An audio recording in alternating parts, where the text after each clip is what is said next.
Welcome to the bizval podcast. At bizval, we are passionate about empowering entrepreneurs the world over to understand and unlock the value in their business. We work with advisors and entrepreneurs to demystify the value creation process when building a business. At bizval, we know how tough it is to grow and run a business, which is exactly why we've made valuation simple to understand, accurate, and affordable. Our unique blend of tech and touch ensures that you always receive the best service, authentic human engagement, and data-led insights to ensure that you build a business that provides you with freedom and choice. In the bizval podcast, we showcase stories of real entrepreneurs and advisors, sharing lessons and inspiration from their journeys to make your journey just that little bit easier. I'm delighted to be joined by Garth Jemmett. He's the founder of We Explain Stuff. It's a consultancy focused on helping companies simplify complex ideas to teams, customers, and stakeholders. Garth, welcome to the show. Thanks, Graham. Great to be with you today. Thanks for the opportunity. Fantastic. So I think today, Garth, we're going to chat a little bit, firstly about your background, your upbringing, a little bit about your story in terms of your founder journey to We Explain Stuff, and that could probably be an episode on itself. Yeah. But I think really what we want to focus on today is, as I said, the heart of value creation, or the value creation being at the heart of the business, and why it's so important to explain that simply and clearly. So that's where I think the focus is going to be. But just to kind of get things going, Garth, maybe if you can just kind of share a little bit about your backstory. Where did you grow up? What was the environment that shaped you early on? And were you always somebody who was like drawn to simplifying ideas and communicating concepts easily, or was that something that kind of evolved over time?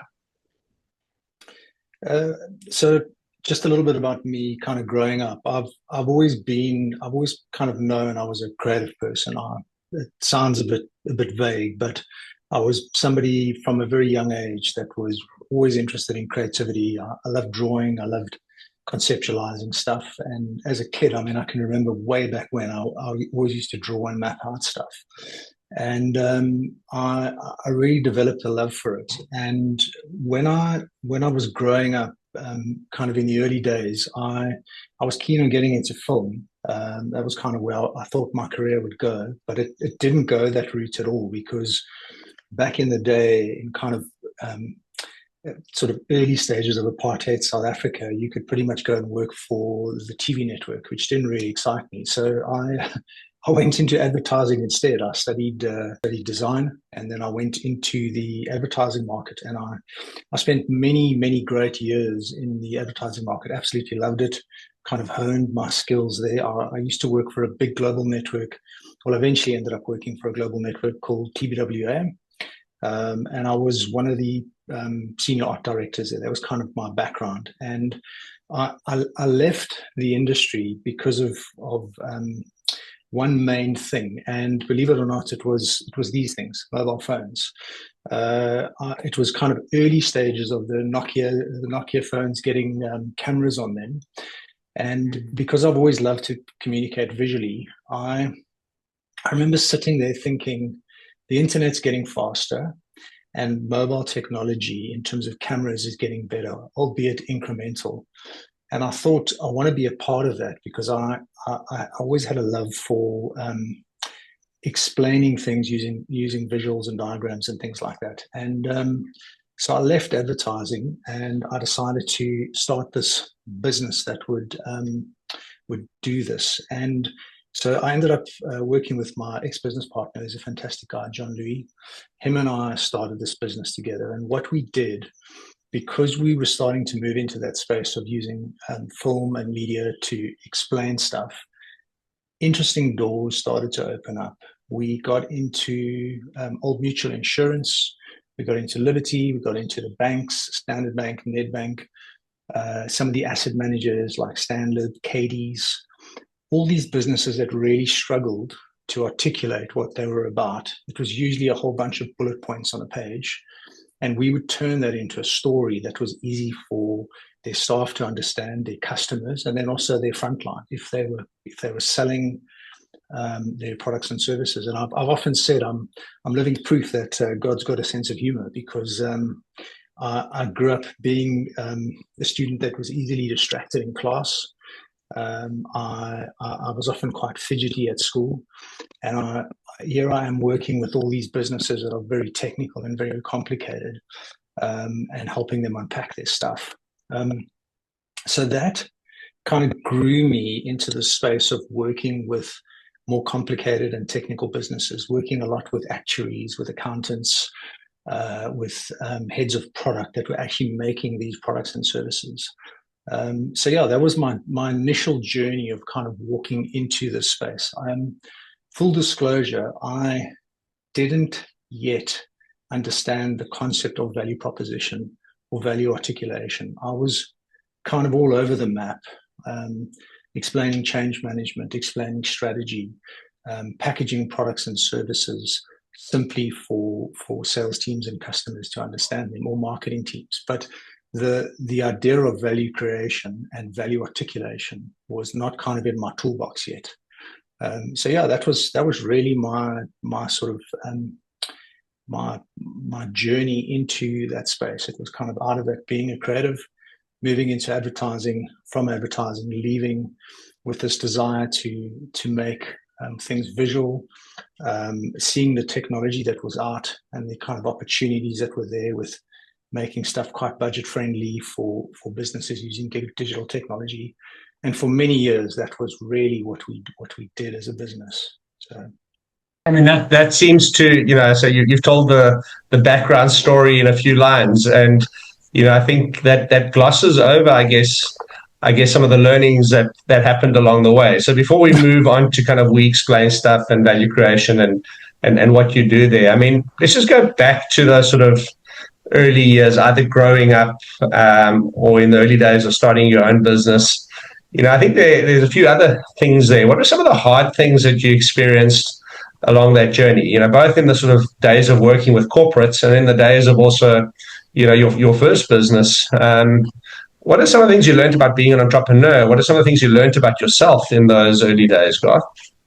I think the interesting thing about the business, and as I said, no one, I had a couple of business coaches and mentors over that time. And even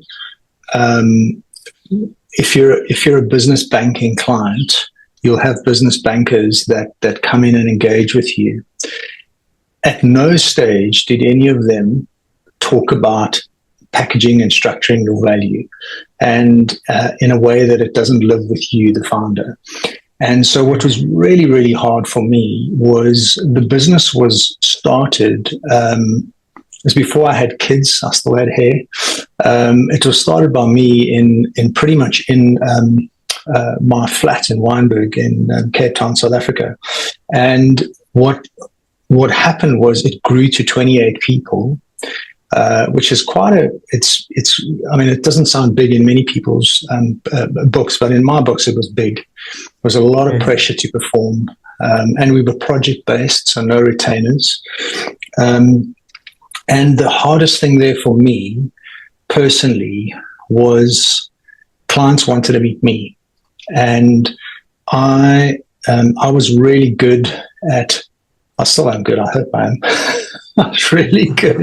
If you really say so yourself. Yeah, I'll say that humbly, but I think because I get distracted easily, I listen very carefully. I force myself to listen very carefully, and my meeting notes are always really short, bullet pointed, kind of double spaced so that it's easy to remember. And I've always said, like, if I can't send notes after a meeting, I haven't listened properly in a meeting.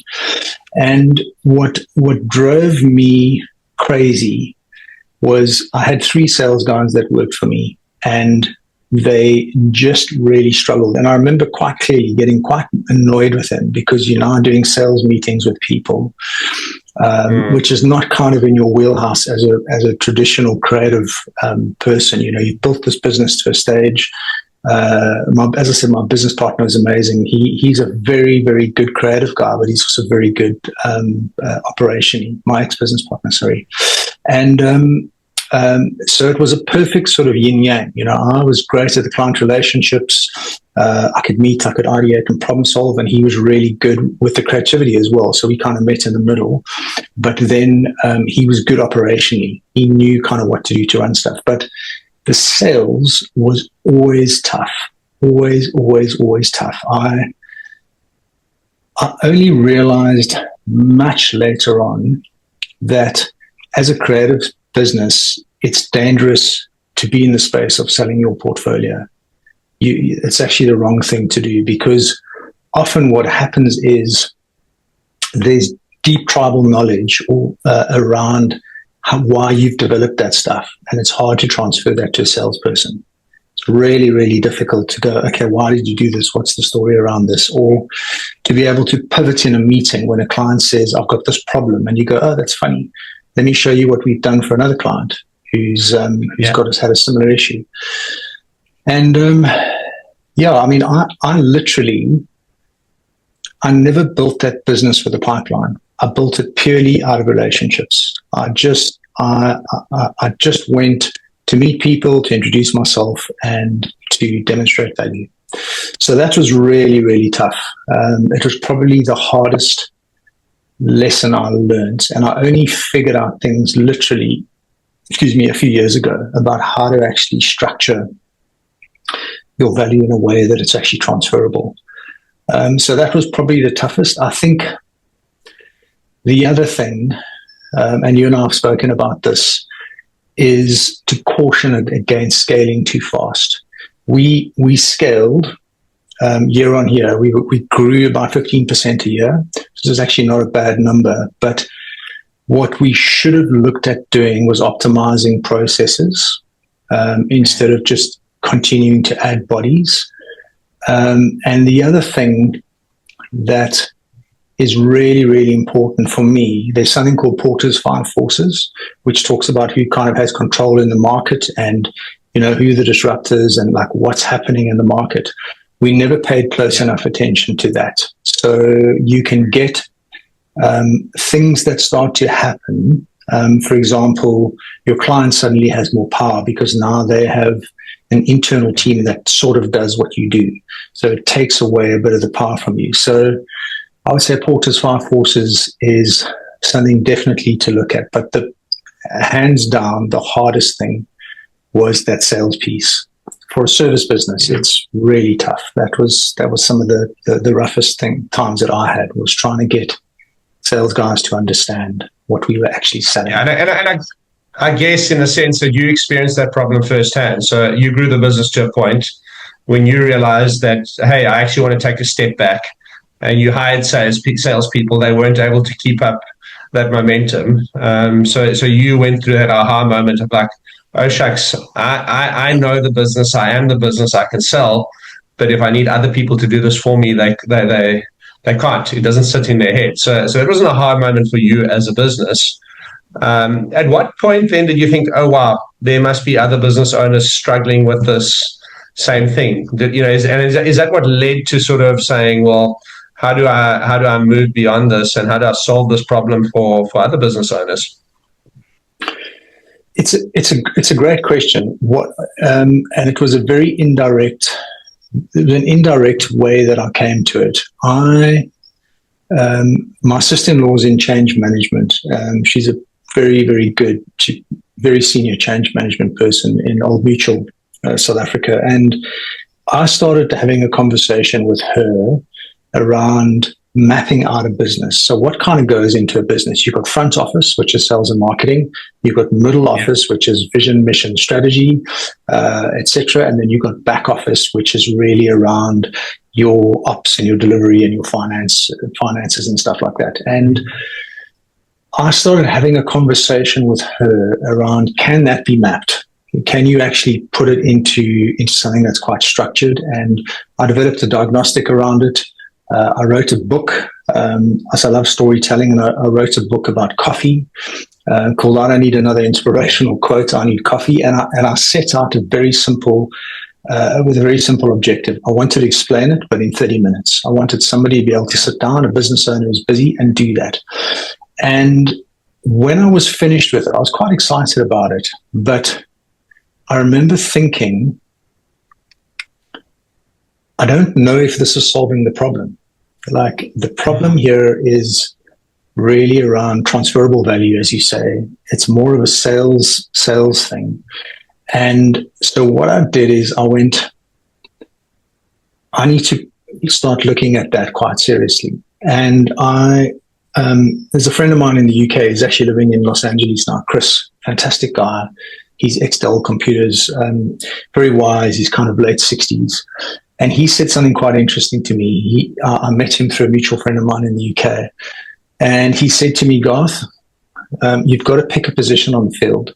So I said, what do you mean? So he said to me, you're doing all kinds of stuff. You're explaining stuff. He said, but you're explaining strategy, you're explaining change, and then you're helping businesses explain their products and services.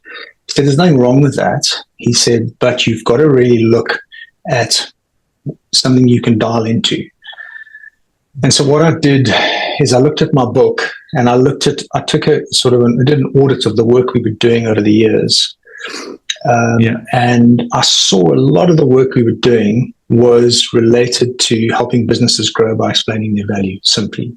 So it was always explanations around the product or the service or the strategy related to that product or service. And so then what I started doing was I thought, okay, obviously I will keep doing strategy work. I love it. I'll keep doing change management stuff because it's good to do, but I will make my core focus really around how do I actually distill and decant value into something that is easy to articulate for a business. Now, the businesses I was working with, I still am working with, a lot of them have got what's called intermediated businesses. So they will have a channel sales arm that is selling for that business. And those people, more often than not, they don't necessarily understand the sort of intricacies of that product like a product person does. So you've got to package stuff in a specific way. So what I started doing is I started going, okay, if you have to structure a way to articulate your value, what are the fundamentals of that? Like, if you have to break it down into first principles, like what are the kind of building blocks of value where you can create almost a code, not almost, but you can create a codified system that actually can get into a founder's head or can get into a product marketer's head, because I work a lot with product marketers as well, or someone that's heading up channel sales or sales enablement, and you can really decant that magic and turn it into something that someone can use to sell. So that was the journey I went on. I started going, okay, what are these building blocks? And I started running ideation sessions with founders, but still with product marketers. And I would map out and ask them questions. So I just use sticky notes in Miro and start to map stuff out. And then over time, you start to see pattern recognition in things. And I started to see those. And that was super interesting. So you're working across businesses and you're seeing similar questions come up as people are sharing. And so what I did is I created, you can call it a value map, I guess. It's a 16 grid, 4x4 grid, which matrix, basically, it's a matrix, and it asks 16 questions, and there's 4 categories in that. But those essentially are the building blocks of value articulation. And when I did it, I started testing it in the actual collateral we were creating.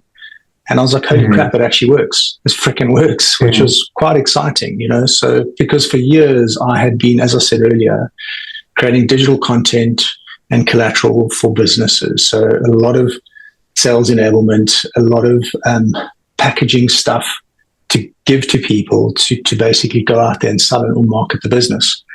And when I sort of reverse engineered it and kind of based it a bit on, I'd read something Elon Musk had talked about first principles. And I thought, that's really, really interesting. I wonder if there's a first principles concept here. Because the problem you've got, if you look at the value proposition canvas, as good as it is, once you've mapped it out, where do you go with it? How do you turn that into a pitch deck? How do you turn that into an explainer video? How do you turn that into some kind of talk track or sales aid or solution sheet? People get stuck.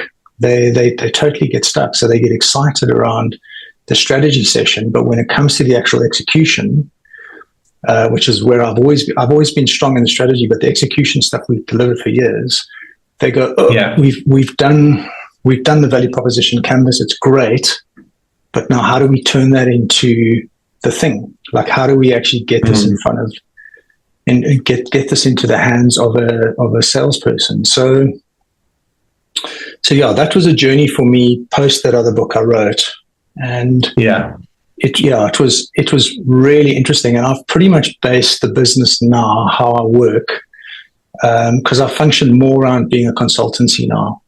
I pretty much base. So in essence, I'm going to jump in here, Garth. What you do is you basically work with founders, owners, sales teams, and help them map out and articulate their value 100%. simply, so that they can sell better, reduce friction in terms of their processes, in terms of their internal operations, and most importantly, also extract that value extract the sort of IP out of the owner's head, so that the business can function without them. I mean, that's at the heart of what you do, right?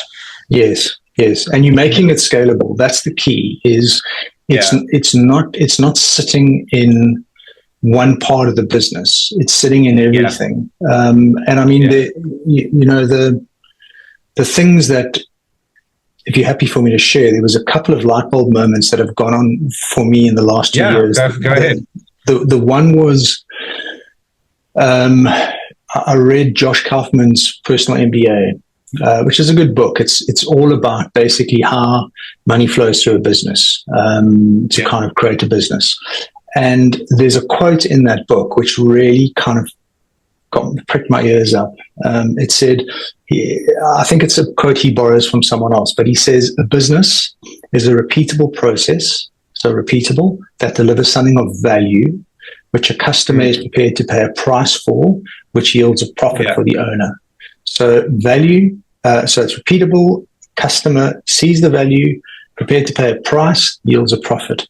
So that was the first thing. The second thing, kind of on this journey, as you sort of looking through the lens, the second thing was Michael Lanning was a McKinsey consultant in the 1980s. He coined he was instrumental in the phrase value proposition, the term. McKinsey kind of took it and ran with it, but he said a business is a value delivery system.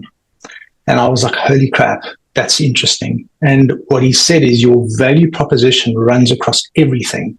So you've got vision, mission, strategy, all of that stuff, but it really kind of comes to a head in the market around what exactly you're about. And there's lots of stuff in that, like your value proposition is based on your positioning in the market. It's based on like the outcomes you promise, your processes around delivery, etc. But so that was the other one. And then the kind of third one for me was really around there's a design consultancy in the States called IDEO, and they talk about value as well, but they talk about it through the lens of, is it desirable, is it feasible, and is it viable? So desirable, do people want it? Feasible, can you build it? And viable, is it financially viable? Yeah. And so all of those things really, for me, got me thinking, hang on a second, value creation is the heart of business. And if you look even at your NPS score in a business, if there's friction, it's often because you're extracting value from the customer. Maybe your processes are frustrating or whatever. So you've promised you're going to deliver this, but the process to get the customer there is frustrating. But it all ties to your value proposition. So, things like that, you start to go, okay, like that's really the heart of everything. Do people perceive the value? Are they prepared to pay for it? And is it profitable? So you've always got to be looking at stuff through that lens. So yeah, that was kind of the big thing for me, the big kind of aha moment, I guess. And the sort of last thing just coming into land there was there's an interesting because a lot of the businesses I work with are complex or technical, but not all of them. Not all of them. Some of them just struggle with positioning and messaging. But there's something called the expert's curse. And if you look at it as a pyramid, the top of the pyramid, you've got the customer, or you've got your sales team. They really want big picture. They just want high level stuff. At the base of the pyramid, which is quite wide, you've got the expert. And the expert is really, really good at explaining stuff like an expert. So what ends up happening between the top, which is your customer, and the base, which is the expert, you get what's called a knowledge gap. So if you look at strategy execution, it's a classic example.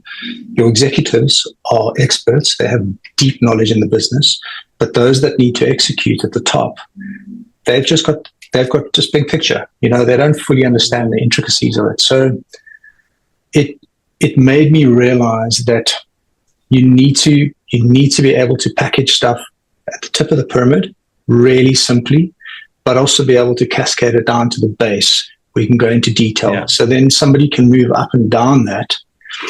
But the key there is, and I'm obviously talking about transferable value, the key there is to make it visual, to bring in storytelling, and to make it very easy to comprehend. No matter how complicated the business is, it's possible. So, yeah, and I think, Garth, one of the things there, I'll just highlight that is you mentioned the word storytelling. You look at whether it's a good movie or a good book or whatever the case might be, no matter how it's written, and that, the classics all have a really powerful story. And often the story is really simple, but it's the storytelling which is key.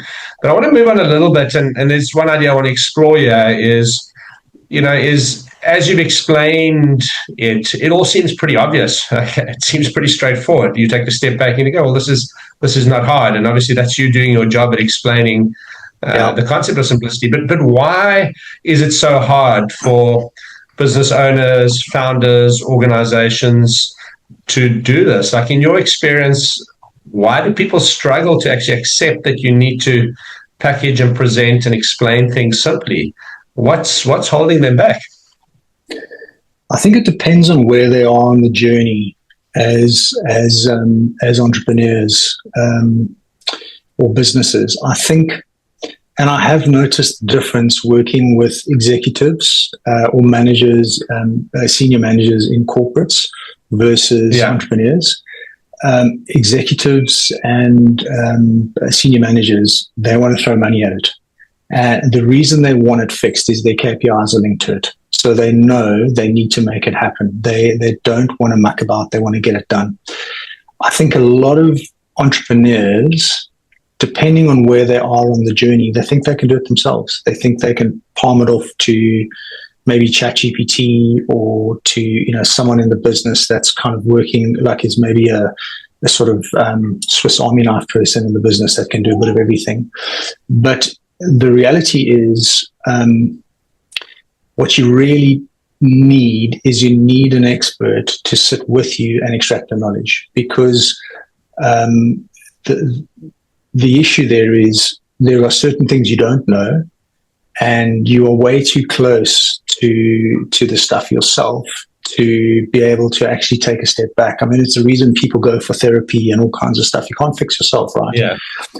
You need perspective. So a lot of times the founders that I work with, I worked with some tech founders recently, and I chatted to them afterwards, and they were all in disagreement around naming conventions of certain things in the product.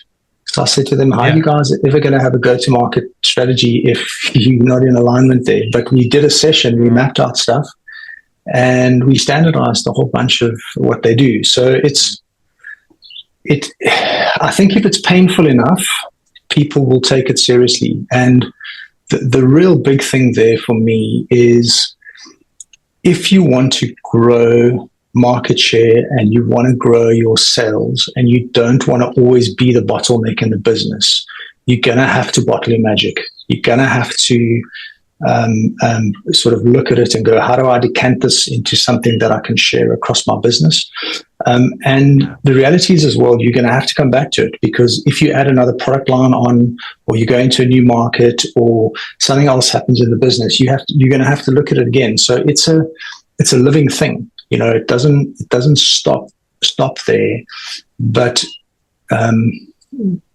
what's good about this process I've created is it's I guess what you're saying as well. Sorry to talk over you, Garth. No, that's fine. But his founders are almost too close to it. It's like, often the smartest kids don't make great teachers, because they're making the connections in their mind, but when they need to explain it to somebody else, they often don't grasp the steps that need to happen in between. So often the kids that struggle at school make great teachers, because they've had to think about, okay, how do I put this together? It also reminds me of another quote. I think it was Winston Churchill who said, if you want me to write a long speech, I can do it quickly. If you want me to write a short speech, I'm going to need some time. And I guess that's the struggle you're dealing with here is to simplify is hard. Right? Mark Twain. It was Mark Twain. I remember I did a mini MBA. This is actually such a good example you've used. I did a mini MBA with Mark Ritson. I did one on branding, and I did one on marketing. And long story short, he was doing some strategic stuff for the business. I think it was like a strategic 2-day out or whatever, and they took a break at lunchtime, and he went to the bar to just get something to drink. And one of the execs came up to him and said, "This stuff is really easy that you do." And so Mark looked at him and he said, "Tell me the other guys that were in here before you got me in." He said, "How did it work out with them?" And this guy said, "Oh, terrible. We didn't know what the hell they were talking about. They just presented us with thick decks and things that we needed to do, which we just never actioned on." So Mark said to him, exactly. He said, "Simplicity is hard." He said, "I make it sound simple because I've walked the hard road to actually figure it out. But that doesn't mean that it's taking time to figure that stuff out, So absolutely. Yeah. Garth, I think just kind of coming into land on some of these themes, I've got two more questions to you for now, and I think we're probably going to need to have a follow-up podcast on this. But the first question is, can you just share an example, without naming any client names or anything, where, simplifying their narrative or their sales positioning, you were able to really change the trajectory or the course of that company or campaign or project? Yeah, sure. So I won't give any names away, but big cyber business. They approached me to help them tell their story, and the reason they needed to do it is they were getting the big four consultancies in to help basically roll that stuff out into business. It was all around compliance around data privacy and stuff like that. And when I looked at the solution that they were presenting, it's a platform business, first of all. There's lots of moving parts. And if you're going to be using implementers to actually do this within the business, you're going to be sharing that stuff with a PricewaterhouseCoopers or Deloitte or whatever. They need to know how to be able to explain this business. And we mapped it out. So I've got a specific method that I use once we've distilled those blocks of value to actually structure the presentation in a way where it's really easy to navigate. So long story short, without getting into the technical details, it's an interactive PDF and it navigates like a website. So it's really, really powerful and really easy to use. And the head of channel sales at the time, we engaged afterwards, and I said to him, "How has this worked out?" He said to me, "It's ramped up onboarding time by 50%. He said it's made it not ramped up, it's made it shorter. It's made it quicker." So he said, guys are taking the story we've created, and because it's structured in a way, as I mentioned earlier, with that pyramid, where you've got big picture at the top and you can drill down into detail, your comprehension goes through the roof because you're not having to like the cognitive load is reduced, and you can actually go, geez, I understand this stuff. Not only that, it's really easy to navigate this thing and figure it out. So that for me was one of them, which was really good. I've just done another piece of work, also, believe it or not, with a cyber business in the States. Same story. They needed to enable their sales team, so not external partners, actual sales team. And I had a chat to the head of sales enablement afterwards, and she said, our reps are shooting out the lights for this thing because they can cross-sell with the tool, and it explains the story really simply and visually.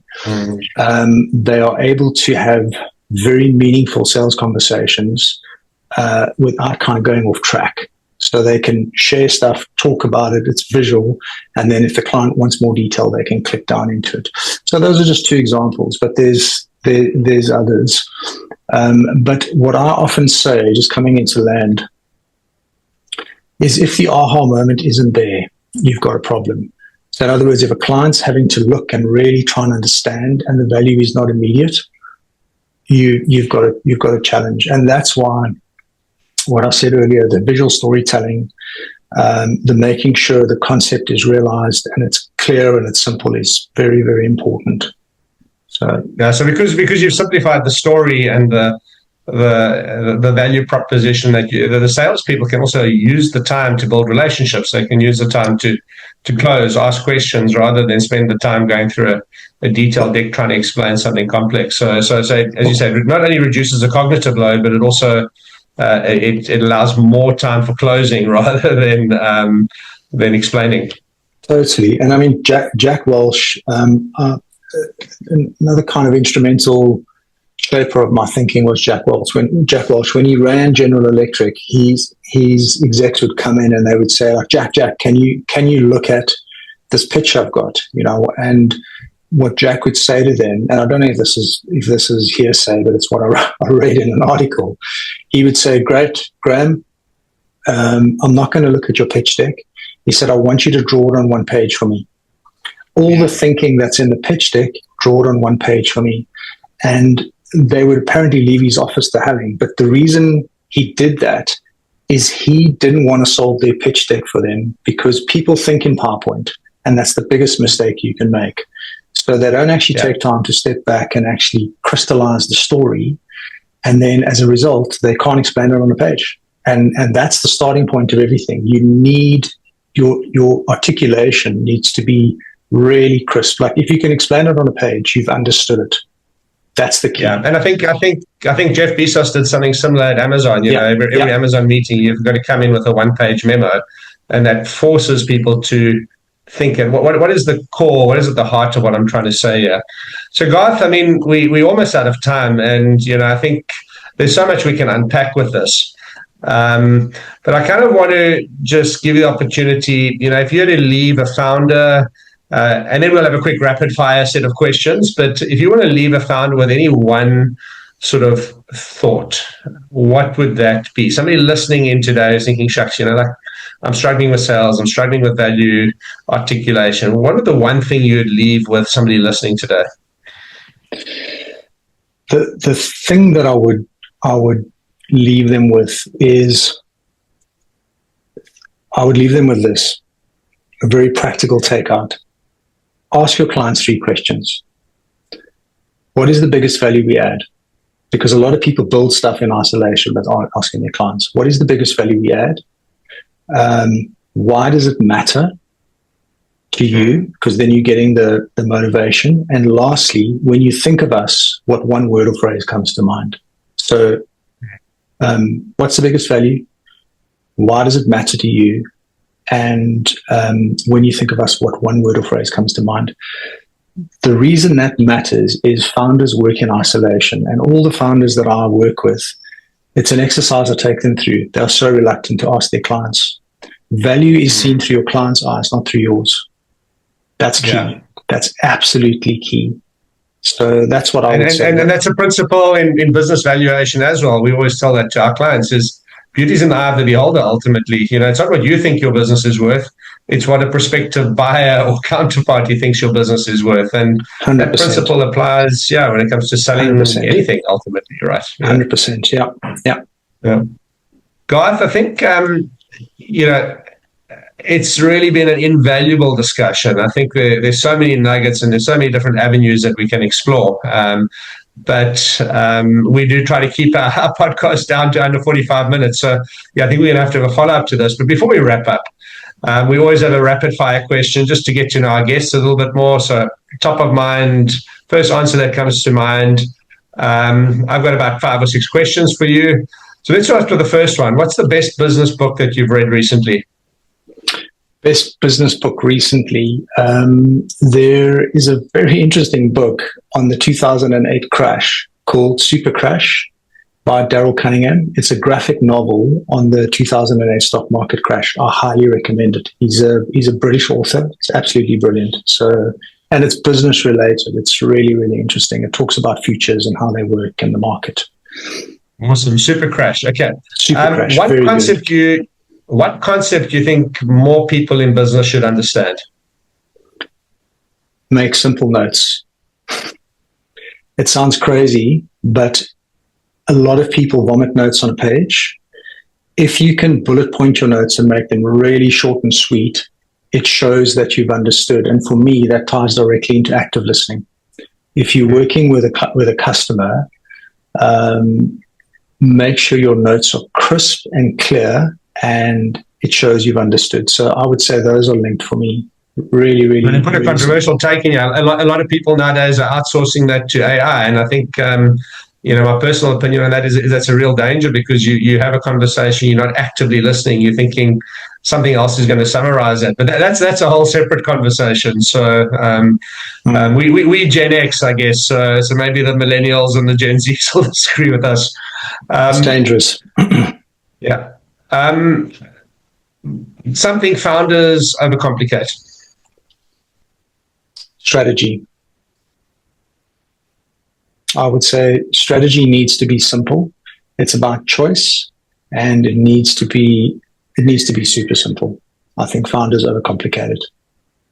Awesome. Okay, 3 more questions. One company that you admire for their clarity of strategy. There is a shoe company started by 2 French guys called Veja, Veja. And what I really like about them, long story short, they left their business in shoes to start a shoe business, went to China, they saw sweatshops, they decided they were going to actually create a sustainable business, ended up working with local farmers in Brazil, and they've developed their full value chain around that.